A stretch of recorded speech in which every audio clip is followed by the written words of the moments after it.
Hello and welcome to the Transformative Principal. Today I am interviewing Bernardo Villar, the principal of Vae View, Vae-View Elementary. I hope you'll excuse my deep voice today as I've got a bit of a cold. This interview with Dr. Villar was pretty awesome. He's making some great strides at his school by establishing a culture of trust and responsibility with all of his teachers. Today you're going to learn about how to get teachers to ask for help, how to not be on the defensive, and many more great things from a principal who's truly making a difference. Again, this interview took about 45 minutes, so I'm breaking it up into two separate episodes. So this is part one of my interview with Bernardo Villar at Vae View Elementary. As always, I'd like to thank my sponsor for this episode, paperlessprincipal.com. Please go to that website, paperlessprincipal.com, to learn how you can clear out the clutter in your life and be a more efficient principal.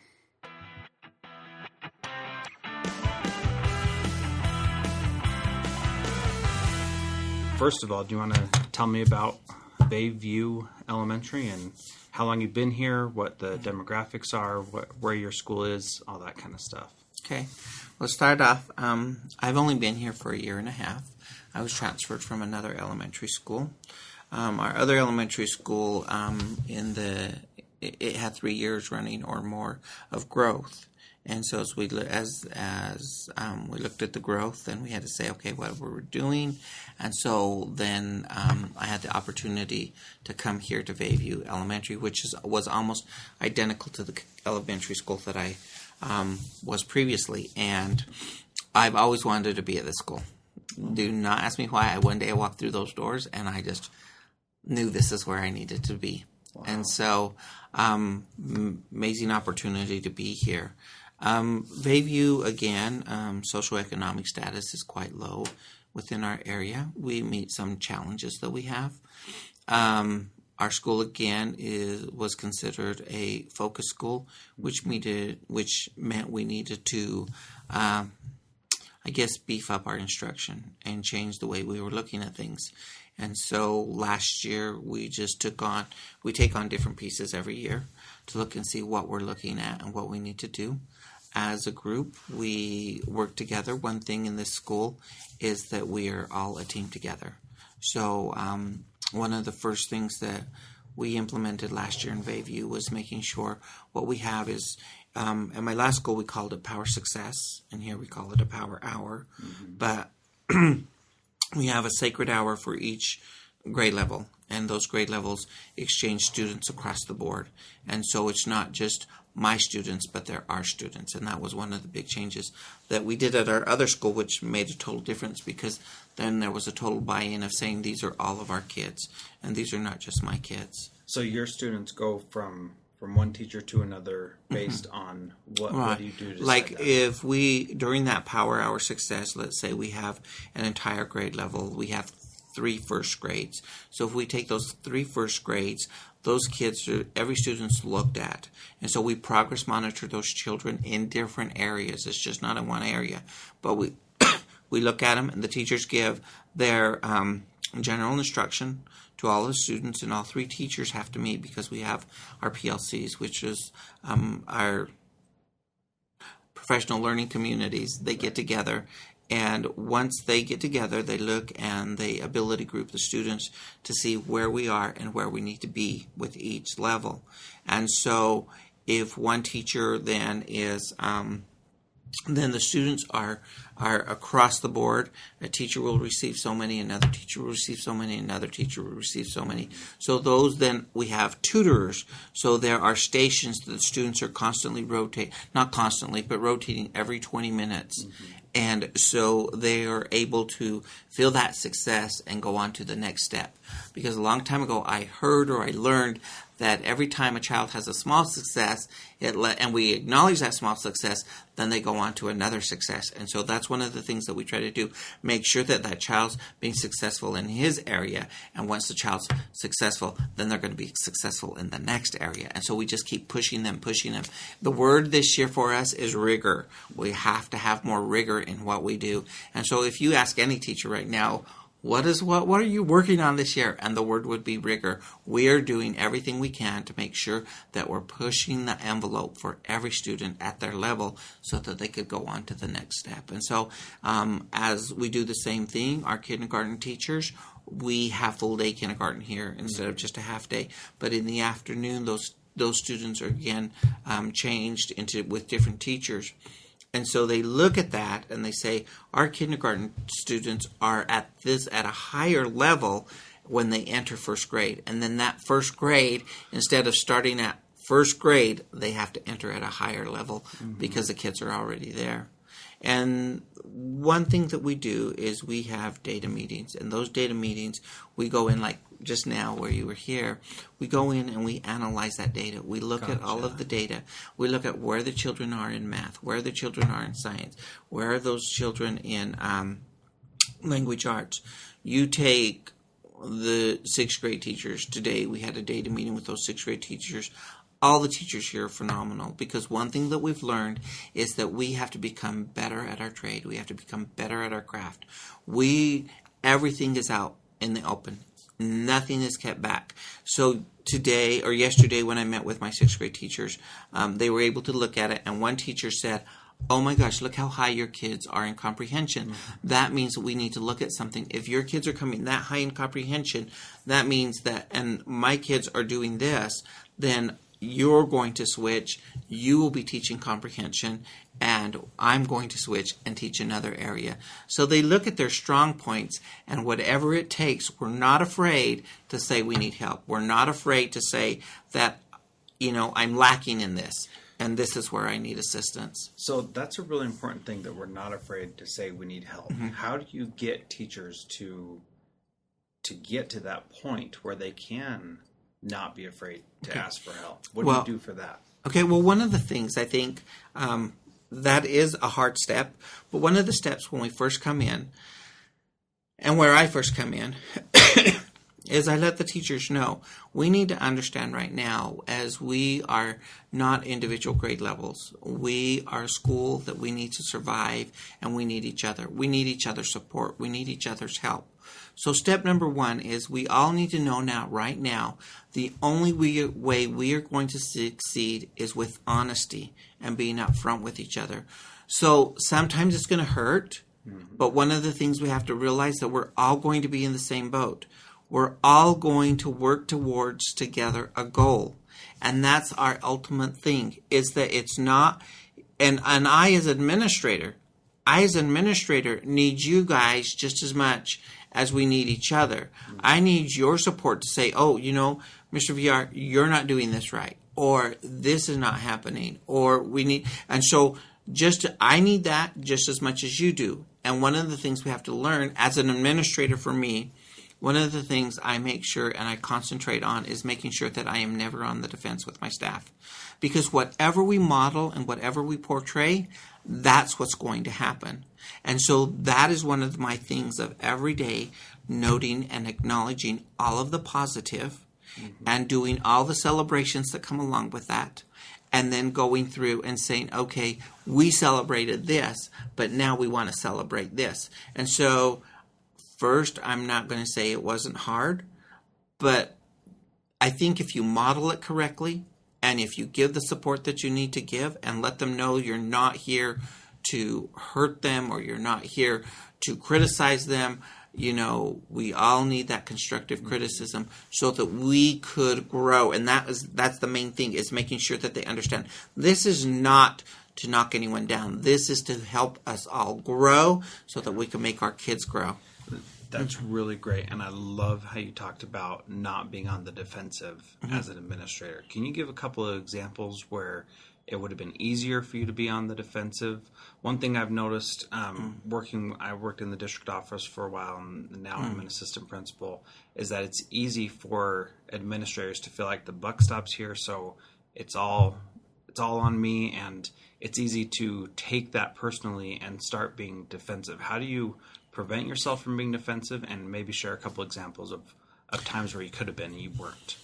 Okay, I'm trying to think of where I could have been defensive, but one of the things that I come out of in this whole process of making sure is that I go to the teachers for help is one of the main things that I do. I am not afraid to come out and say, okay, Mrs. So-and-so, I need your help in this area. I need you to assist me in getting this correct. I will go to another teacher because I know they have different strong points. What are your views? What do you think? Another part is I go in, I make sure that everybody feels like they're the part of everything and that everybody's informed. I think that's one of the most important things of communication, and is making sure so that they know that this door is always open, so that they know that they could come in and share with me. Things like on the defense, possibly, okay, let's take one instance where I felt like I was being sensitive to the needs of the staff. There were certain things that were happening, so I was always trying to make them feel successful. But then I got some feedback saying, you're not sensitive to the staff's needs. Mm-hmm. And I could very well easily said, okay, what am I not sensitive about? I'm making sure that I do this for them. I do this for them. I support them in this. That could very well could have said, and instead of saying, okay, what is, I could have been on the defense and says, fine, I'm not giving you anything anymore. I'm not going to help you anymore. I'm done with this. I've broken my back trying to help you, and now this is how you repay me. Instead of that, I look at it and I say, what am I not being sensitive in? I totally, and I bring that up right there in a big faculty meeting and say, this is what I heard. I am not being sensitive to the needs of all the staff. Will someone please help me? Because that's one thing I need to work on, and that's one thing I need to grow in. So please let me know how I'm doing. And so from what the understanding is that it wasn't the teachers that felt I wasn't being sensitive. It was our support staff, because I didn't realize that it was so. I bought all the teachers a polo shirt, and I bought the support staff a T-shirt, and I was just trying to, but the support staff that felt that was very insensitive. So it was a good thing for me to look at, and I look at that all the time now. If I'm going to do this for a teacher, if I'm going to do this for a support staff, what things do I need to look at? And so for me, that was a growing experience in the same thing. I still have to bring in teachers and say, this is what I'm thinking of giving the teachers. And I might bring some support staff in and say, this is what I think I'm giving to the support staff. What do you guys think about this whole thing? Mm-hmm. And so it's become, it was a good learning experience for me. Yeah. And that also shows an incredible amount of humility and respect for the idea that you spoke about earlier, that we're all a team. And for you to be vulnerable like that, I'm sure went a long way. As I mentioned to you, one of the things your teacher said was that you are really good at finding the positive and celebrating the successes of teachers with them. And that if they make a mistake, you don't hold it against them. You say, well, tomorrow's another day, or there's something, we can do this better next time. And you don't ever make it seem like they've done something horribly wrong. They just made a mistake or didn't meet your expectations, but tomorrow's a new day to try that. And I think you showed that yourself when they had an opportunity to give you some feedback, which I think is very admirable. So Thanks. That's really great. So what are, let's go back to the data meetings a little bit, and what are some of the things that you have done to make those be smoother, make the teachers focus more on increasing their rigor and do better? What are some of the strategies you've used to get the teachers to buy in to that idea? Well, I think the one thing, like we had talked before, is that we had talked first, it's all in steps, because it doesn't seem like it just could all of a sudden happen overnight, and that's one of the challenges. But like we take different steps and we look at things, and so my first step is making sure that the teachers understand that I'm there as a support, as well as the administration we're a support. If we have other support staff, that there is a support for them. So I think that's the first step, because you have to really work on that and making sure that you're the support for them, that you are not there just to criticize and condemn what is happening. Right. And so it's really it's really important to say, okay, but as it's gone on now, our data meeting teams have changed. The first meetings are, we get to know about the data. We get to know and say, this is what happened last year with your class. This is how your class is looking this year. Let's go ahead and let's start looking at that data. So our first data teams are looking at the data that they bring in, things that they have done. Okay, I see that you have these 4 children that are in the red that are having various struggles. What type of interventions have you done? And so we look at those interventions and we say, oh, okay, this isn't working. We've got to do something to help you. It's not us saying figure something out. It's like, let's look at it and see, what are we going to do to help you now? We have a reading coach, we have a math coach, we have people that specialize in these that are certified. So they're going to now step in, and like just a data meeting that we just was having, that I wish you could have seen part of that. The reading coach, we looked at some things that need to happen in the classroom. So there is a PLC meeting set up quickly for next Tuesday. Next Tuesday, those teachers are going to go in and with the coach and say, okay, let's break this down. Let's look at these kids. Let's break down and see what we're doing, and let's look for patterns. Let's see what's happening. So they look at the patterns, see what's happening for those students in language arts. Another group might be saying, okay, we're looking at science right now.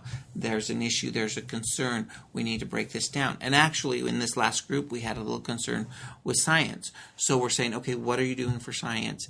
We've tried to implement certain things for science because it's an important piece. Right.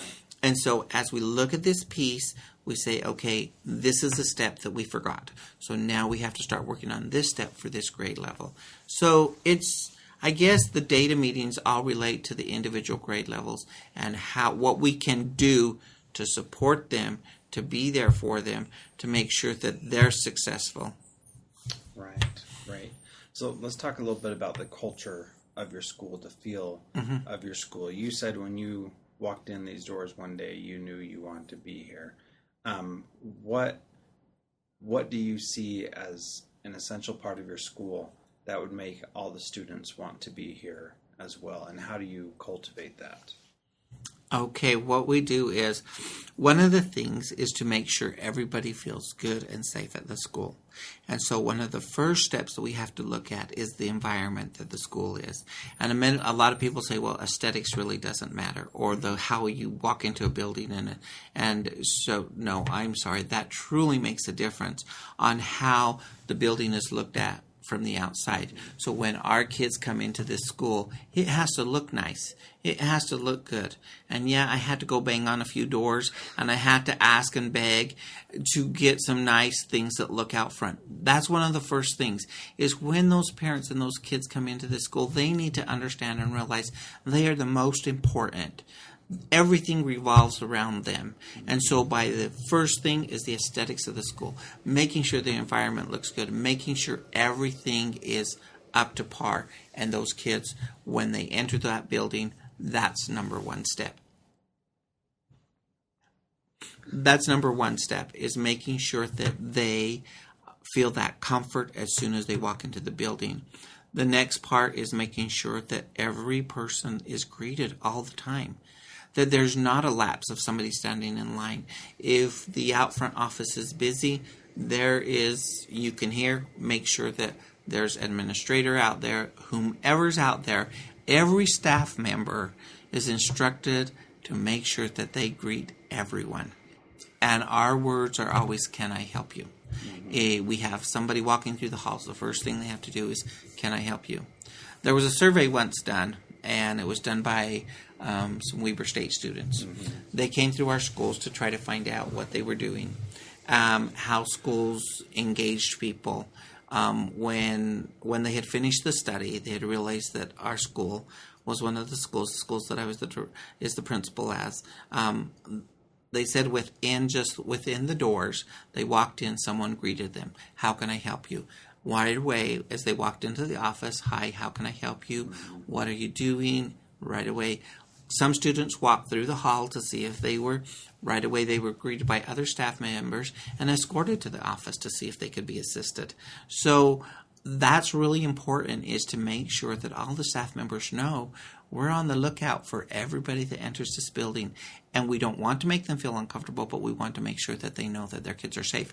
And that's one of the things the parents feel really good about, is making say, oh, it didn't matter you stopped me. It didn't matter that you asked for my ID, because I know you're taking care of my child.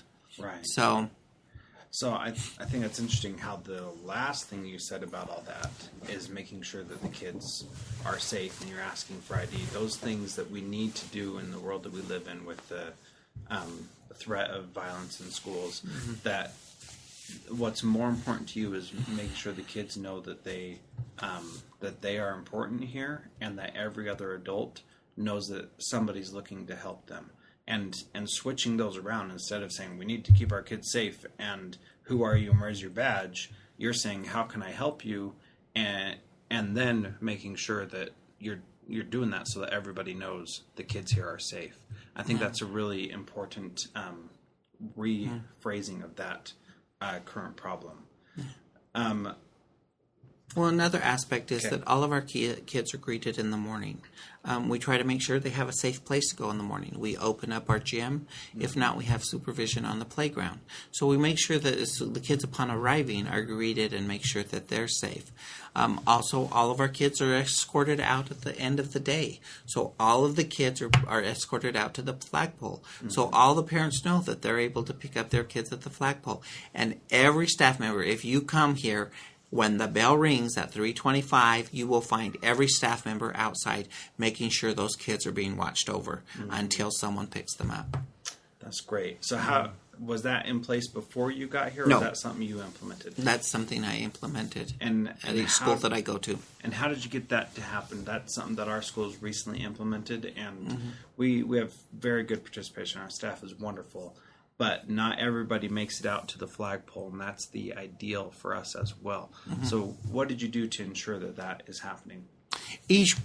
All of the students are assigned to come out to the flagpole no matter what, but what it is, each teacher's assigned. And I know this is a hard part, but as administrators, we are out there and we walk and see what is happening. If we have let's say a teacher's slow, and then I'm noticing that this teacher has not come out. We're a smaller school. We only have 23 staff members, but I know every staff member. I walk through the area.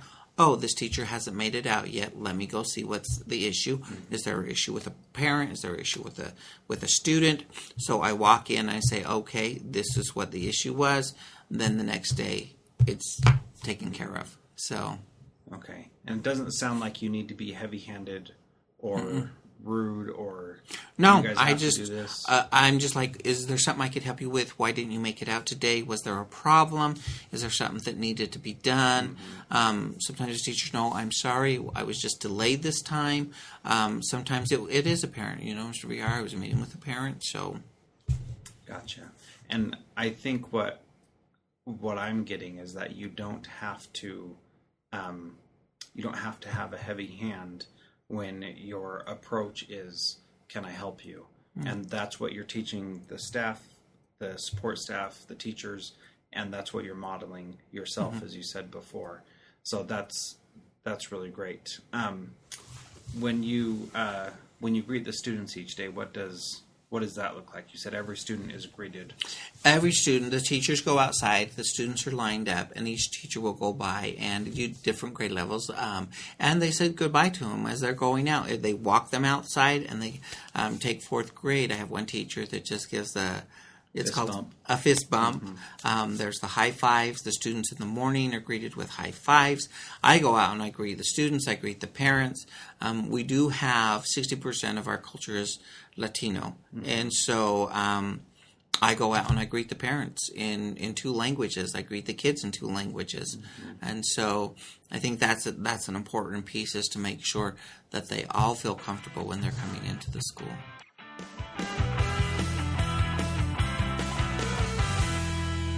That was a great introduction to some of the great things that Dr. Villar is doing at Vae View Elementary in Layton, Utah.